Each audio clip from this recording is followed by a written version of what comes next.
sir, or you will give me a intro? No, no, relax, just relax. Good evening and welcome to Gana Short. Gana Short में सबको स्वागत है. Today we're going to discuss about something very fundamental. Can Pakistan survive against itself? And to talk with me on this, I have with me Lieutenant General Harimohan. General Harimohan, welcome to Gana Short. This is your first time here. So happy to Thank you, have you sir. here. Thank you, sir. It's a privilege to be on your show. Oh, thanks a lot. Right. I must tell everyone about General Harimohan. He's just recently retired. He retired as the Director General of Artillery. Sorry, he retired as the Commandant of School of Artillery. I keep mixing myself.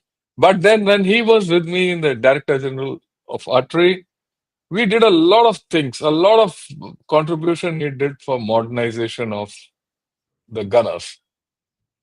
One. Number two, he was also the Chief of Staff of Northern Command, during Exercise Snow Leopard. So sometime later, we'll ask him to explain to us what happened in 2020 and thereabouts, and how was it that we gave all those chinks a good kick, right? And I think we need to know what happened. But then today, Pakistan is burning, and I thought we'll talk about Pakistan. Just to set the stage right, what I'd like to say is, look, Pakistan is suffering a lot of problems, and the least of all, there are six problems in Pakistan today. Okay, there's a political crisis. The economy is completely indebted. The hostile neighbors in, Iran, Afghanistan, and India, they hound Pakistan, or rather, Pakistan has nightmares.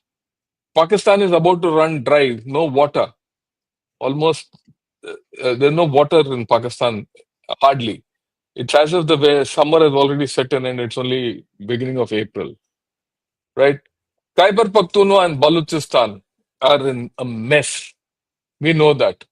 We've been talking of Marang Baluch and what's happening there and all that. And there's a lot of internal dissent in the army. That's the latest. With all this going, the $1 million question is, will Pakistan survive against itself? Because the biggest enemy for any system is itself. And Pakistan's biggest enemy is Pakistan, and the way I look at it, and it has to survive itself. So, and to discuss this and various issues, we'll ask General Harimohan. Hari, I've given you a basic outline, your views, and you can expound and you can give your own logic the way you like it. All yours. Thank you, sir. Once again, it's a privilege to be on your show. I agree with your opening statement, sir, that the question one must ask ourselves is Pakistan its own enemy? And this is something Pakistan should have asked itself maybe 3, 4 decades ago.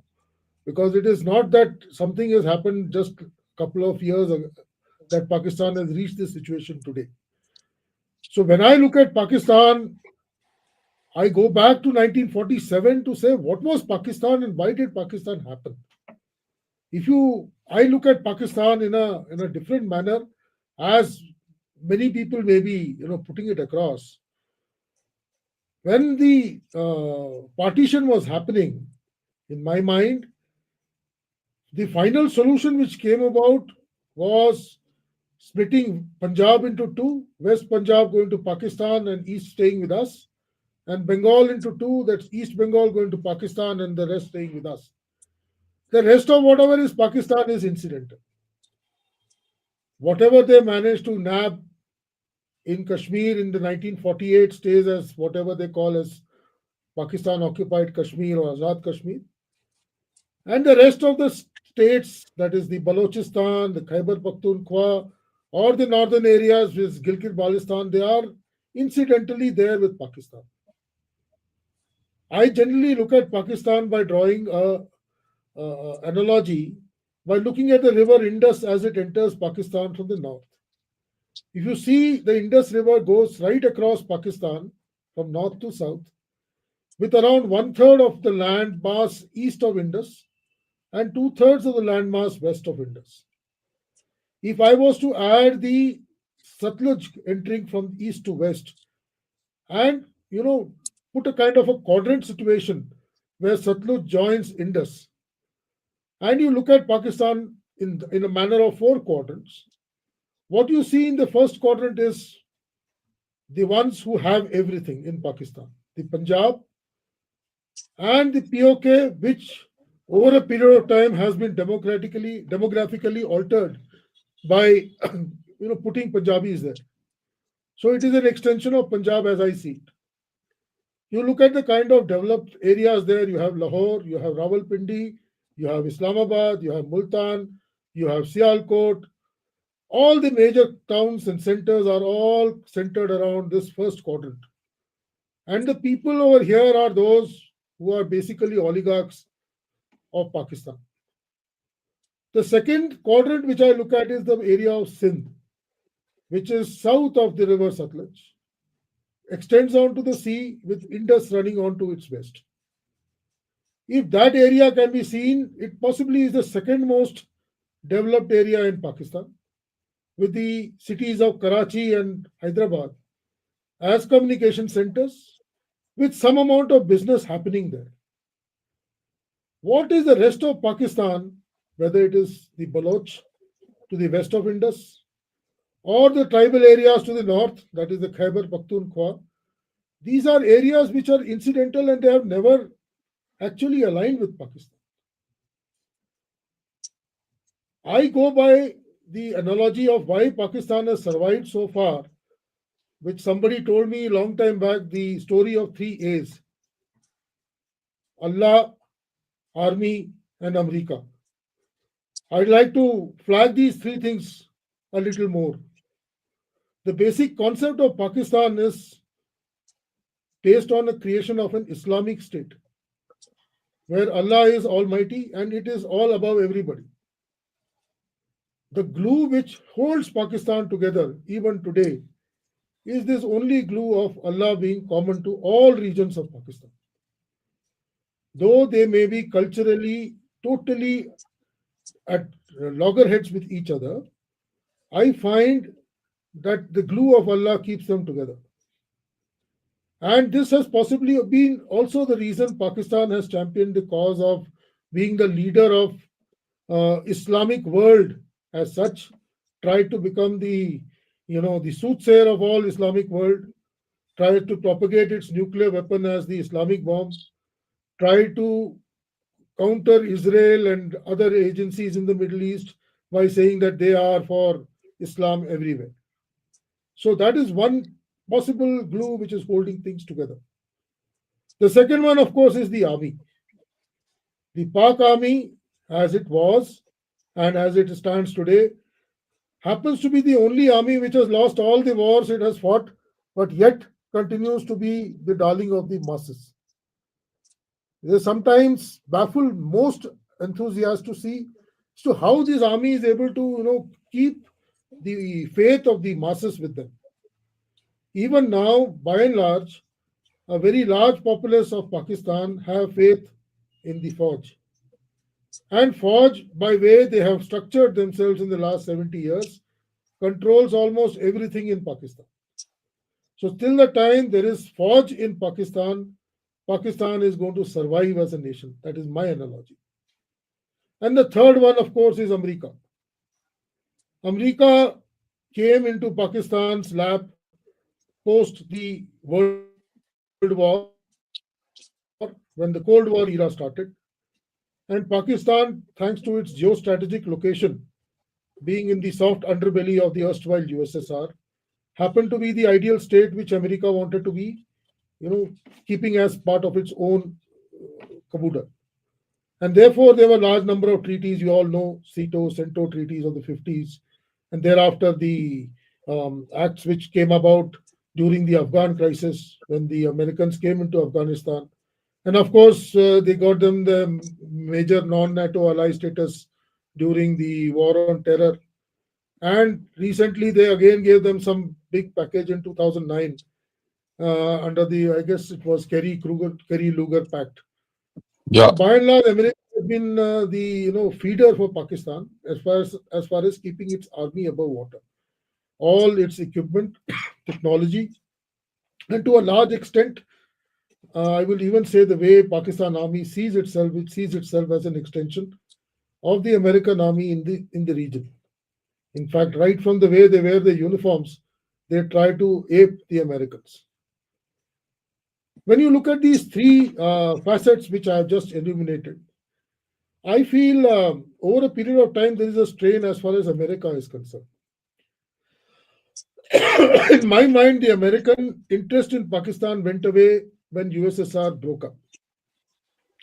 And had the Afghan crisis not happened, that is the 9/11 and the war in Afghanistan not happened, I would have seen, I expected America to pull out of Pakistan way back.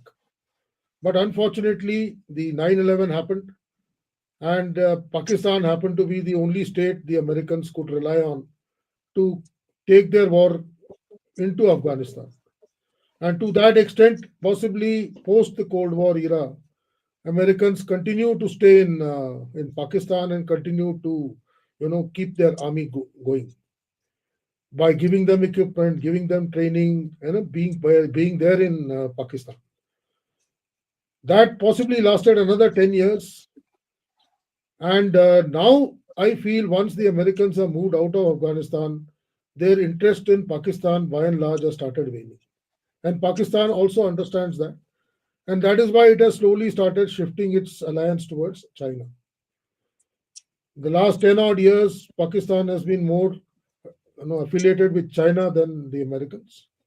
And that possibly is the first fissure, which I feel is a point of challenge for Pakistan as such. Now, coming on to its political stability, we all know Pakistan has had um, periods of military rule. 1958 to I think 69, 70, we had Ayub Khan and Yahya Khan. Then you had the Ziaul Haq period, that is 77 to around 89. Then you had Musharraf ruling from 99 to around 2009. So these are periods when the Pakistan army created or established itself as possibly the Karta Dharta of the masses in Pakistan.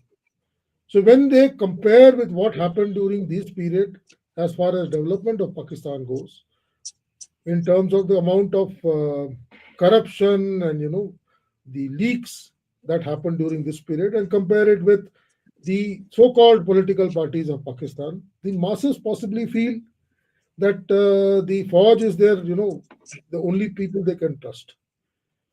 Despite having ruled with an iron hand, the kind of political spectrum that is lying in Pakistan, whether it was the Bhutto clan of the Pakistan People's Party or the Nawaz Sharif clan of the Pakistan Muslim League, they oscillated between each other as far as holding power centers at various stages in the gap between these military rules. Had they did almost nothing because by and large they were not allowed to do much, and whatever time they were in power, they created more trouble for themselves. As such, both of them got exiled out of Pakistan for a period of time during their tenure as prime ministers.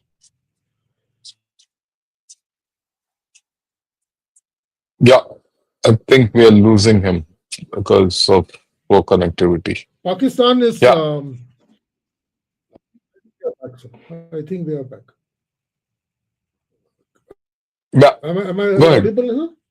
Yeah, you're Am I audible. Only audible, thing, the sir? connectivity is low. Yeah, your connectivity is low, so I would suggest you come closer and speak. It's okay now, sir? Yeah, it's okay. So I was saying that this series of relay race which the two major dynastic families, that is the Nawaz Sharif family and the Bhutto family, played, that has also created a kind of a vacuum as far as political growth in Pakistan is concerned. So therefore, there is no alternative to Fauj as one looks at it, and that was possibly one of the reasons why where Pakistan has reached today. Third, of course, is the economic status of Pakistan. Last 10 years, they have been in a big, big mess. The Pakistan rupee today is trading at around 300 rupees to a dollar. They are running huge inflation, but I believe the inflation has been brought under control as per them. But prices of goods are skyrocketing. The uh, the economy is in bad shape. They were in the FATF grey list for a period of time, so no investments came into Pakistan. They had a rough time during COVID. They were, economically shattered. And by and large, other than the forge, which controls the majority of industry, there is no major industrial body as far as Pakistan is concerned. Private industries, if I was to look at it, they were looking at the CPEC coming from the Chinese as a kind of support as far as financial stability is concerned. But I feel the Chinese are now feeling that they have invested into a pit which is not going to give them any returns very soon. So Chinese are also putting pressure on Pakistan to start delivering.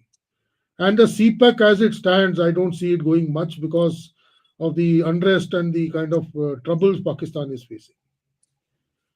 Going around the internal security, as you brought out, sir, Balochistan is in flames. And it is not that it started being in flames now, it's been in flames for the last 40 years.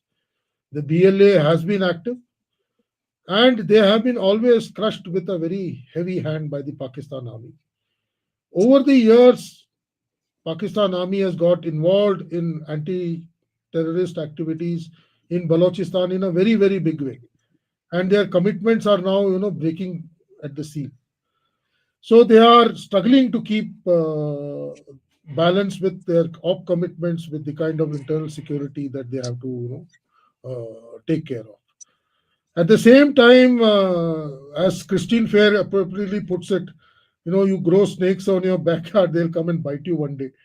So whatever they did with the Taliban and Mujahideen in Afghanistan, so and they created these so-called breeding areas of militants in the tribal areas, both in Afghanistan, and they sent these people over to Kashmir also to trouble us in the 90s.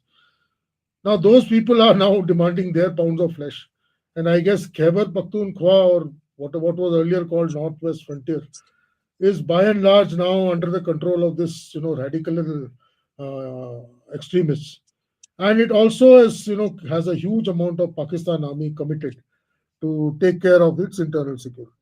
So if I was to again go back to my diagram of Indus being the median, west of Indus today, Pakistan is in deep trouble. It's in deep trouble because the CPEC is running to the west of Indus. There's a huge requirement which is being demanded by the Chinese to provide security to the CPEC. The Balochistan area, especially the area to the south of Balochistan, is in deep trouble. The recent hijacking of the Zafar Express actually, shows a nation in real poor light when a whole train could be hijacked and 400 passengers taken away by a bunch of militants or terrorists. It shows the efficacy of a nation state. And as far as KPK is concerned, by and large, TTP is ruling the roost over there, and the governance is in shambles. Now, to add to this complete googly comes a gentleman called Imran Khan. Now, Imran Khan, came into politics as a supposedly alternative to the two dynastic parties. So he was supposed to be the messiah who was supposed to lead Pakistan to new glories. And I remember some of his speeches in the early part of 2012, 2013, when he was claiming that he can cleanse the system. He's the guy who's going to create new jobs. He's going to take Pakistan towards developed nation, blah, blah, and all that. By and large, we all know that Imran was propped up into power in 2018 by the army. And then he got into trouble with the then chief, General Bajwa, who wanted possibly an extension of 4 years, which Imran was not very keen to give. And then they had those misunderstandings between each other. And then the army ensured that Imran Khan was not only unseated, he was thrown out of power and then he was put under huge number of corruption cases. And as it stands today, he's in jail for 14 years with a bunch of cases that are still pending against him. And if all goes as the way army is looking at, I see Imran Khan staying in jail for a very long period of time unless somebody intervenes. So politically also they are now in a very odd situation because what they have in power today is a kind of a khichdi between the PPP and PML on power. You have to put Zardari as a president and Shahbaz Sharif as the prime minister. Both were people gunning for each other's neck just about a decade ago. So they have come together just to show a face of Pakistan in power. While we all know that the people who are running the shots in Pakistan today is the Pakistani Fauj. General Asim Munir, who was in loggerheads with Imran Khan when he was a DG ISI and was removed from the post of DG ISI. Subsequently, Bajwa propped him up because he knew that he is the guy who can keep Imran Khan at bay. So I see, and as I look at it, Asim Munir, despite there are so many reports, and I've been following a large number of vloggers of Pakistan. They keep saying that there is large amount of mistrust and problems within the army, the way the chief is running the army. But when you look at the hierarchy on top, he has got all yes mans, running the roost. All his corps commanders are people that you know give allegiance to him. And there was a discussion I was in listening to one of the Pakistani strategists. They don't even see a major general in the horizon who can possibly, come out as a person as an alternative to the current chief. So as I see the Pakistan army, whatever you may say, whatever kind of unrest it is not going to come. So that having, when I look at the overall picture of Pakistan, I go back to your question, sir, that can it survive itself? Um, the first part is, and I will also add before I go to the answer, there are large number of people in India who are looking at Pakistan balkanizing, breaking up into four fragments. I see a large number of posts coming up in social media saying Balochistan will become independent, KPK will become independent, Kashmir will reintegrate with J&K, and Punjab and Sindh will be left as loose states, possibly. So that kind of a scenario people are prophesizing, which is in my mind a fantasy world. Uh, by and large, if at all, I will look at there's only one state where there is likelihood of some degree of problem, that is Balochistan. There are some learned Pakistani generals who feel that at the moment Pakistan is not in control of the affairs that are happening in Balochistan, and they are blaming the government in Balochistan for it because the current government in Balochistan is not completely in control of the activities that are happening.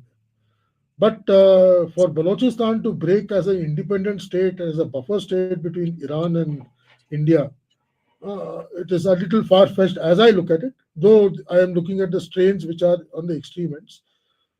We may have to keep following this at the kind of activities that are happening in Balochistan with a little more the amount of details.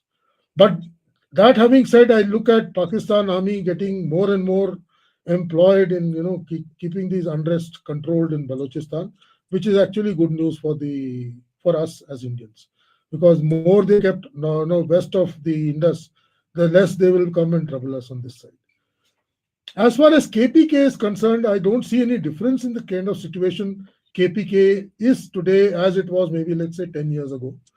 The tribals were never responding to the Pak government even then, even when it was called FATA and Northwest Frontier Agency and all. They were running their own writ in those areas. There were areas where Pak government didn't even have a say, even about 15 years ago. And by and large, I look at the situation being very much similar. The problem area I look at it is the Afghan-Pakistan, Durand line areas, where there is a lot of tension. Now, I believe Pakistan is deporting some 2 lakh plus Afghans back into Afghanistan, which is going to create a lot of issues there. And I feel somehow Pakistan was feeling that once the Americans go back and the Taliban take over the reins of Afghanistan, that dream of having strategic depth in Afghanistan will be realized. I still remember when Faiz Hamid, the then DGISI, had gone to Afghanistan. He made a statement that Pakistan is always there for the Taliban. He made a very bold statement there. But that having said, I don't think the Taliban administration is giving so much of tool to Pakistan as such, and they are giving it back to them. They are claiming the Pushtun area to the east of Duran line to be their own, and that has become an active border today. And Pakistan army is taking a huge beating in the areas which is on the border with Afghanistan. A large amount of casualties they are taking, which is again going to be a huge strain to them because earlier they were having about 45, 50 battalions, if I recollect correctly, as part of their deployment in these areas. And I guess that's only going to go up. Their capability of generating forces to carry out certain things will all get consumed over there. These two areas then add the CPEC, where Chinese are going to put more pressure on Pakistan to provide security, is going to ensure that both those divisions which Pakistan created to protect CPEC, in addition to those, they will have to deploy some more resources because the Balochis and the KPK people are going to keep sniping at the Chinese assets along this corridor. Somehow, I feel the Chinese may be regretting going into this area through the CPEC corridor. I don't think Gwadar is ever going to get realized as a successful port for the Chinese. I don't see it happening in the near future, sir. So that having said, is Pakistan going to get disintegrated? I don't see it. I look at Pakistan at best becoming a very weak state, hanging by a little thread, possibly the one A that Allah is going to keep its hand on them, and they're going to keep hanging around for some more time. And I guess as India, it suits us because rather than having four rogue states onto our western hand side, one weak state, which is on its knees, is Is a much better better. option. A better one. So I guess Okay. India will be not be interested in any balkanization per se. In the same way, I also look at reintegration of Azad or POK into J&K is not something which I think the current dispensation of either the state or the center will be too keen in. Because I feel if it gets reintegrated, it is going to bring a huge amount of liabilities to the Indian state because the connectivity to these areas happens to go through Pakistan.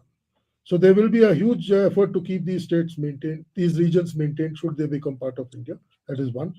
And secondly, politically, I don't see it suiting either the government at the state or the government at the center because they get to nominate those 60 odd MLAs to the tune they want to, and they are achieving their aim. I don't see them going for it just for the case of getting some brownie points.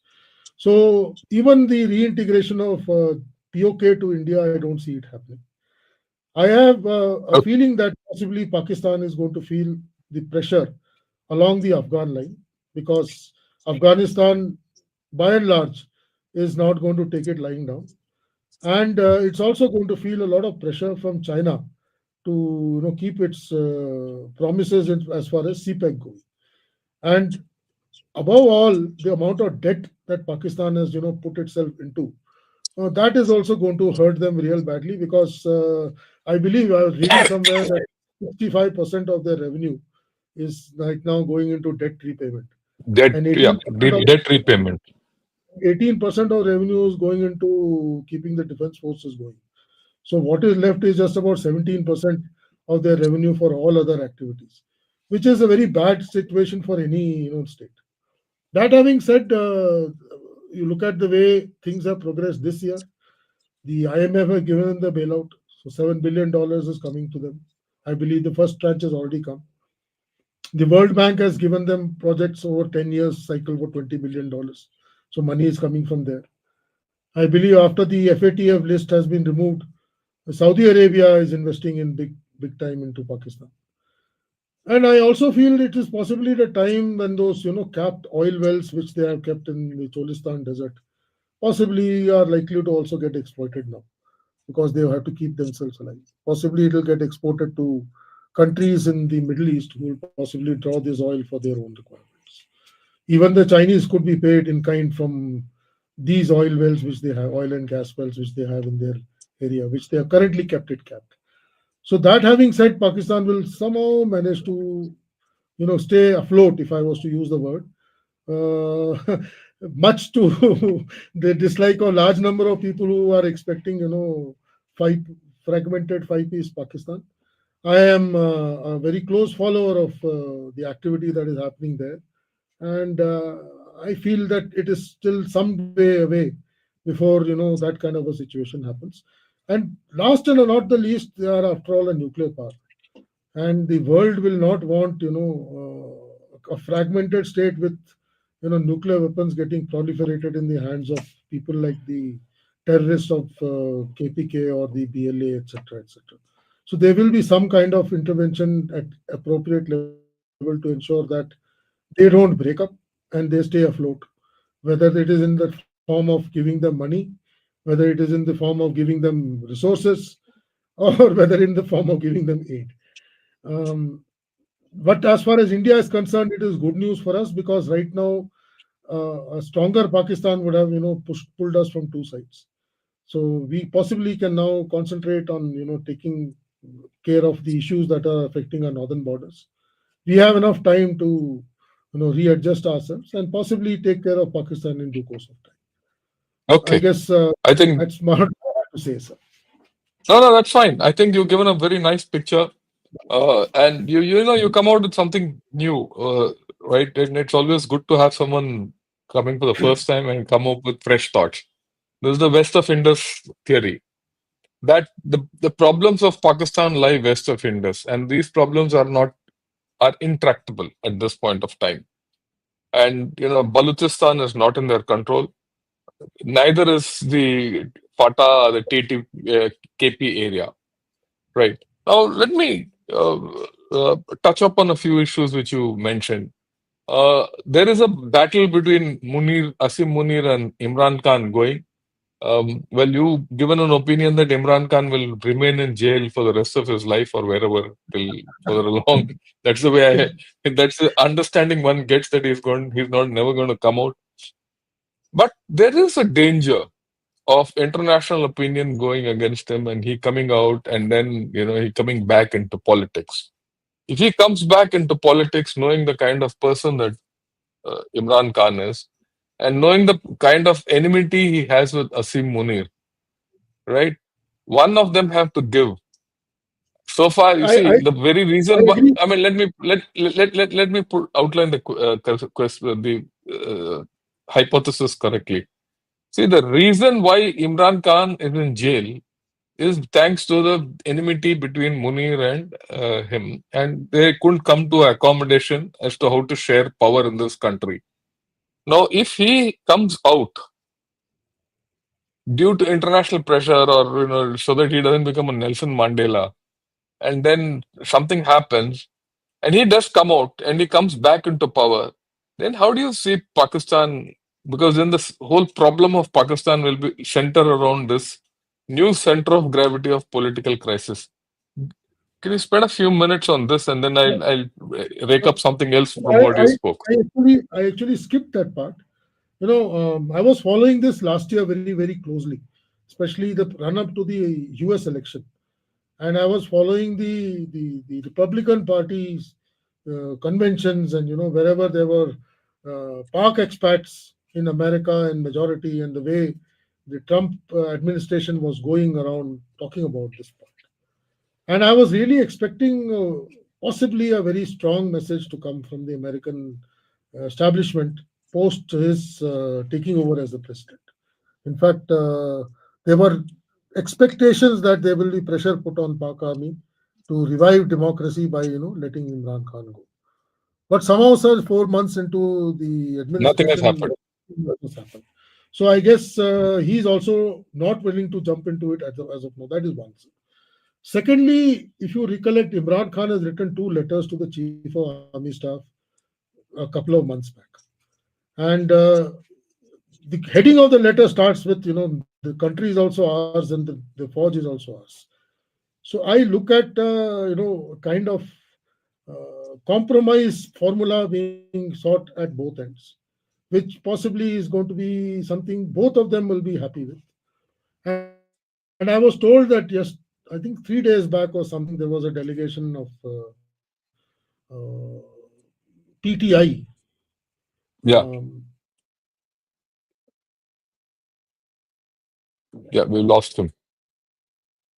We'll just wait. So the delegation of PTI went and met the. Yeah, I think we've lost you. Yeah, we'll just wait for a minute. Yeah, can you speak? so, yeah, I can.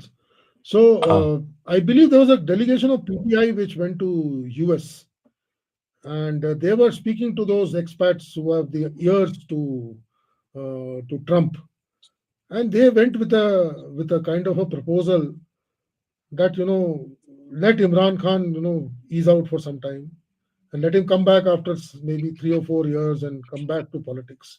Possibly by the time Asim Munir may ease out somewhere.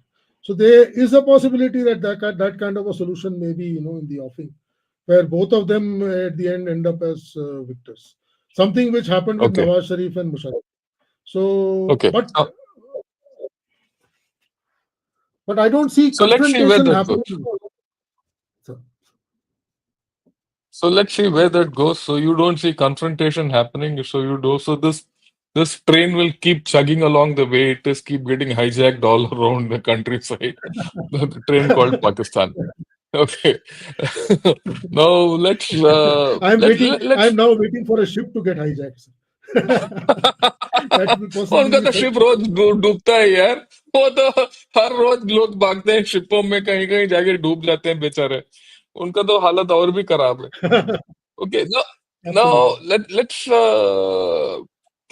talk a little about Balochistan, because I've been focusing on Balochistan a lot, and Balochistan is in the news these days. You see, it's nice for the armed forces officers to blame the government in Balochistan. The way I look at it, and he also this fellow, this army chief has gone and spoken to the parliamentarians and said Pakistan has to become a hard state and all that nonsense. Okay, but the fact is that all these fellows are all selected. The government of in Balochistan is completely, what shall I say, selected. All 100% of the Placed, guys are uh, their votes have been placed. cast, or that they've been placed. So what's the point of telling them anything, because they don't have a hold over the masses? They're not leaders. They're just Katputlas there sitting there. So is the case with Shabaz Sharif. He doesn't have his own personality. So here we are in a situation, there is a state which is about to secede. It's on the verge of secession with, the political angle also now starting off, the Marang Baluch and Baloch Jagjiti movement also in the can, and BLS still rampant, completely out of control. It's the largest state of Pakistan. And your own political establishment is defunct, and the army is really not able to do anything. So, in this kind of a thing, many people, like I also felt till about recently, that look, Balochistan can't get independence for many reasons. Pakistan army is strong. There's no population. They don't have great, leadership. They don't have a movement going. They don't have outside support. All these things. This thing. But when things happen, when people stand up, after all, the fundamental problem of Balochistan is that of missing people, because every household in Balochistan has one or two people who are missing. And that's a powerful emotion which you against the state. And I think they've come to a stage where they're pretty strong militarily, in whichever way you call it. My question is it within the power of the Pakistan army to control the situation? Is it within the capability of the Pakistan army to control the situation? Given the fact that it is suffering in along the CPEC, given the fact it's taking a severe beating along the Durand line, and given the fact that it is not able to control TTP, and of course it can't govern the country either.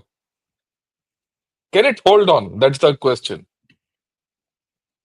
So, so I feel Baloch army is extended to its extremes, if I was to use the word. If you put this analogy back to Bangladesh, 1971.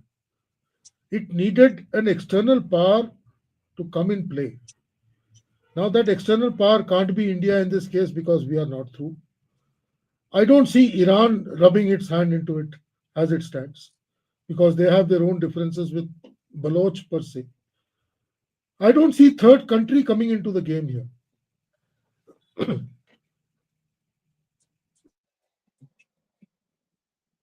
Yeah.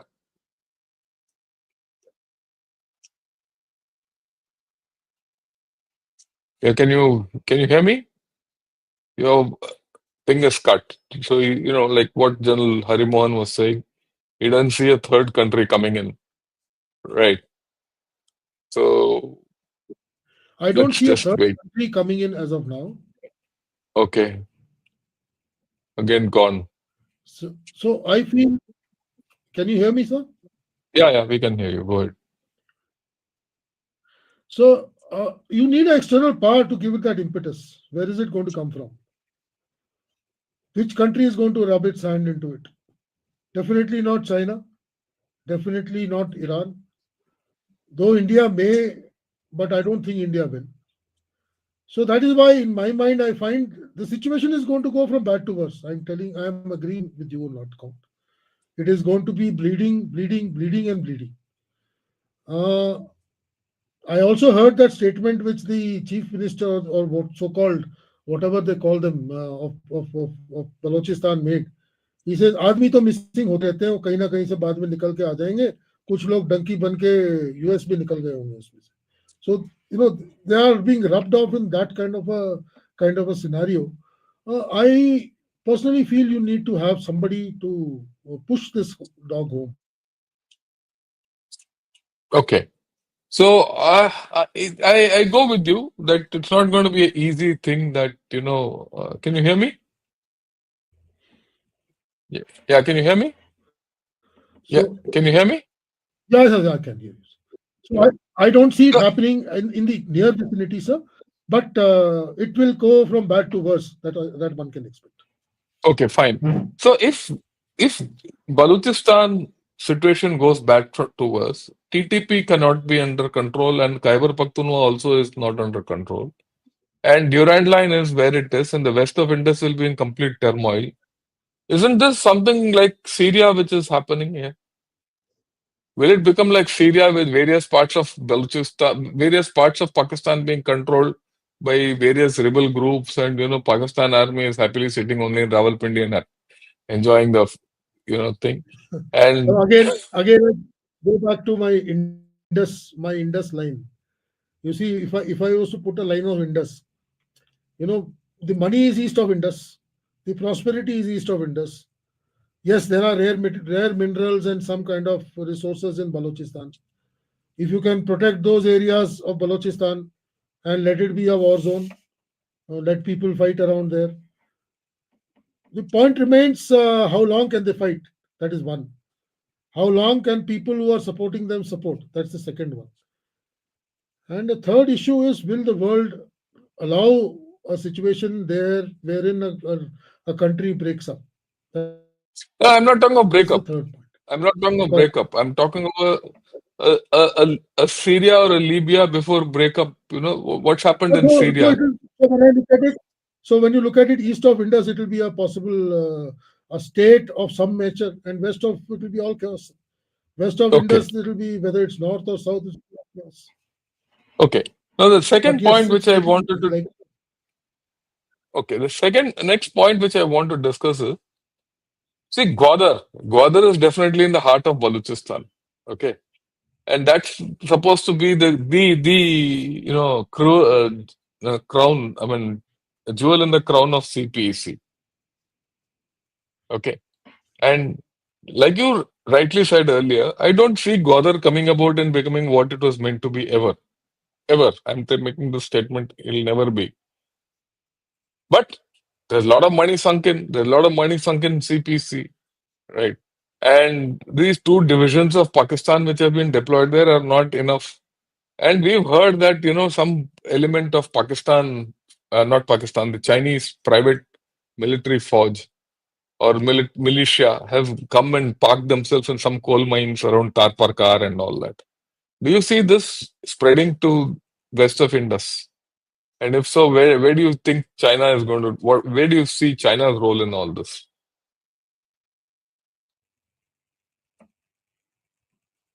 Yeah, again, you are gone frozen. Sir, I think I you're, do expect China to put in more resources because it's their Mhm. money which is sunken, and their money is going. Its money is going down the line, down the road.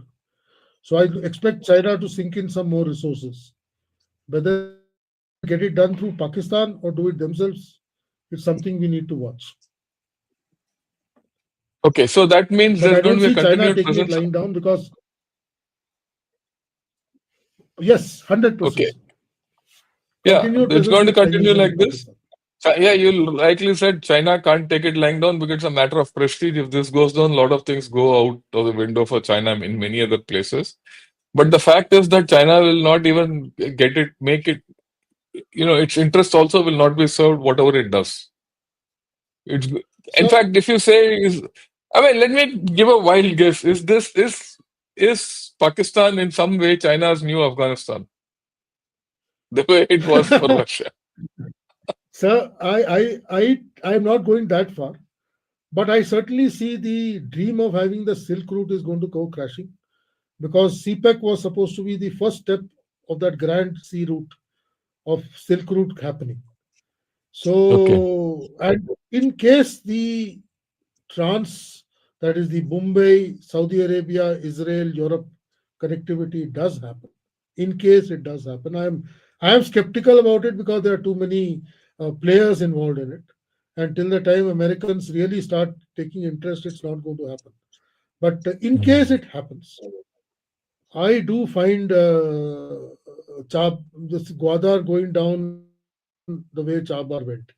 It will stay, a port without any use. But by and large, when you look at But I Gwadar, thought, it is not serving interest. yeah, but I thought So, Chabahar has started being used.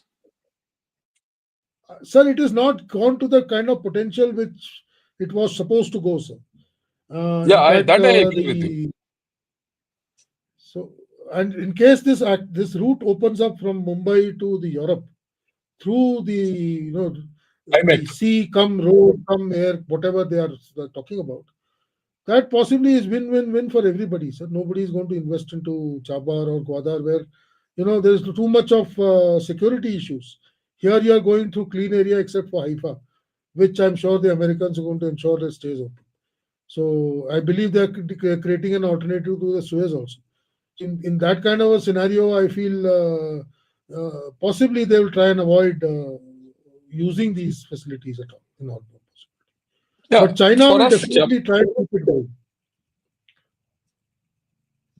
yeah, okay, China will try to keep it fine. going. That's my way of looking at it. China will want to keep it going, but there is very little it can do because for the simple reason, even now, Gwadar is not handling any traffic. It's actually handling zero traffic. At least Chabahar has got off the ground with some traffic going. Gwadar to bilkul nahi hai. And of course, Recently, or, yeah, if you heard please, recently, there was a port which China has again started operating in Myanmar. So possibly Kyakso. that route, yes, that I guess that possibly could be where Chinese may be looking at because Gwadar actually makes it a very long access for them to get their goods back. And if the kind of situation we are seeing west of Indus, Ram bharose rahega, sir, for saman to come to China through that long arduous route. No, no. Allah Look, bharose. let's be very Sorry, clear. No, I go with you. Ram Bharose is the only thing you can talk of CPEC. That route is never going to come. Gwadar is basically meant to be as overseas base of China so that it can, control the North Arabian Sea. And, this is part of that great Sino-centric world order. And they wanted to have it as the first overseas theater command and all that. I go with you. Chokfu is more thing because they have a oil line there and the road line also out there. But equally, there are problems because after this earthquake, there's some issues which will come out. Okay, so things are not happy for China right now. This earthquake will make China pay more than what we dream. or rather, we at this point of time can visualize. So let us see how things pan out. You have anything else to say, or I'll take some questions from the audience. So you can take questions. I would respond to the Yeah. questions. Okay. Will will USA sit silently and let Balochistan or Pashtun areas go into the lap of Chinese? Will USA let go west of Indus territories under Chinese influence, which give connection to Central Asia and Iran? This is a question which many people are asking because it will then involve US to invest big time into Pakistan. And having invested into Pakistan over 4 decades, I don't see the Americans, putting their hands into this because it does not give them major gains as far as their own strategy is concerned. In any case, CPEC, the way it is, this area is anyway in the lap of the Chinese. I don't see the Americans getting into this rut at this stage. Actually, I was seriously expecting the current administration to possibly give a powerful statement, which unfortunately, so far, 4 months into them, they are still holding it back. There must be some reason to it. Yeah, but they'll let CPEC bleed. Like we said, that entire area will keep bleeding, and the CPEC will be part of that. Okay. So there's a comment. Uh, yeah, very educative and out of the box analysis. Thanks a lot. Thank you, Rajaram, for that comment. Yeah, frankly, would it make any strategic, operational, or tactical sense for the Chinese to have a theater command at Gwadar? Until and unless they have connectivity, sir, the theater command will be isolated. That's what I feel. That's why they need that access to run through and through and have possibly. If you recollect, there were some old Chinese documents which showed, Pakistan being part of one of their own frontline areas from where they want to, have ingress into India also. So, unless and until Chinese invest their own troops, holding a theater command at Gwadar or by isolated will not serve its purpose. It will just be a base, very similar to Yeah, what they have in Sri Lanka. And so possibly they need they need troops. They need they need boots on troops, ground. and which Chinese are not prepared to put. They'll not put. So far, They will Chinese not put. they're not prepared to put. The Chinese are not prepared to put because when you read the Chinese internal news papers and discussion out there, they're very worried about putting troops anywhere. And recently, they've had problems in Niger. They've had problems in Somalia, where their ships have been hijacked, and they've had to pay ransom. They're prepared to pay ransom and not take action. So I don't see the PLA Navy being ready to do all this. So we'll leave it at that at this point of time. Okay,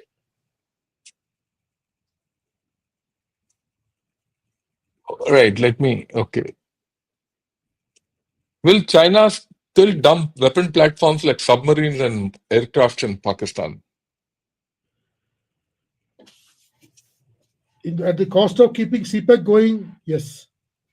And possibly it is also kind of counterbalancing the threat it is manifesting itself from India.